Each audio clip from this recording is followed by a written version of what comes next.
Dear students, our today's topic is Women Change the World. We know that women have been facing inequalities at every setup since time immemorial.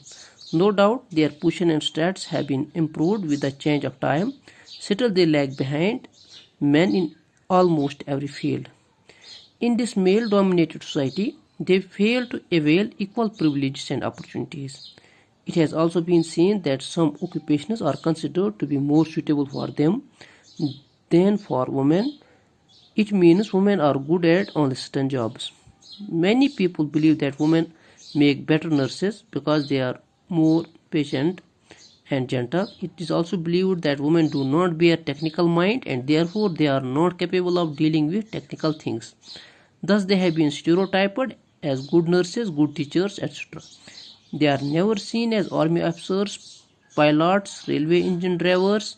A majority of Indians believe in these stereotypes. It is therefore girls do not get the same support that boys do to study and train to become doctors and engineers. Today's women have become very aware. They are determined to break these stereotypes by excelling them in fields which were considered male preserves till now. We have now women pilots, engineers, police officers, scientists. We can mention here the name of Lakshmi Lakra, who by becoming an engine driver showed the world that women can do everything.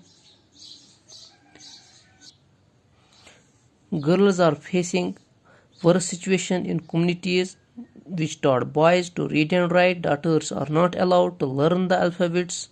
Slowly and steadily, there came more and more positive change. The communities that never learned reading and writing starting sending their children to school.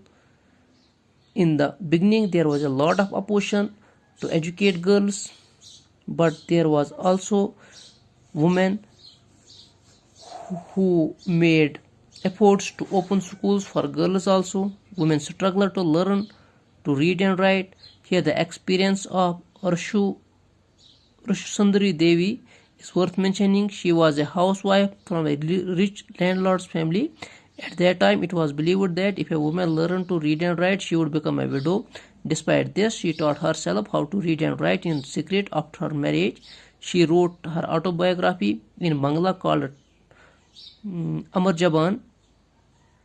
Ruqayya Sakhawat Hussain is another example who did a lot of work for women's education. She knew how to read and write Urdu, but she was stopped from learning Bangla and English. In those days, only boys were taught English. However, she learned to read and write Bangla and English. Afterwards, she became a writer and wrote a remarkable story titled Sultana's Dreams in 1905. She did a lot to help other girls to go to school and build to their own dreams. In 1910, she started a school for girls in Kolkata, which is still functional. No doubt more and more girls have started attending school, still they lag behind boys.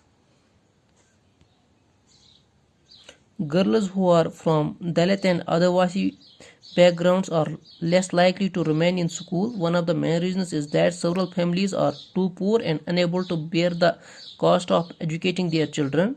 Boys easily get preference in such circumstances. The position and stats of women have undoubtedly improved a lot, which is due to collective efforts of the women of the country. Women's movement also get the support of men. They use different strategies to spread awareness, fight discrimination, and seek justice. For example, they organize campaigns to fight discrimination and violence against women. They also protest when violations against women take place. Women's movement also shows solidarity with their women and other causes. So, learning is an important aspect. Going to school is important, and we should always support girl education so that our society will not be discriminative factor for girls.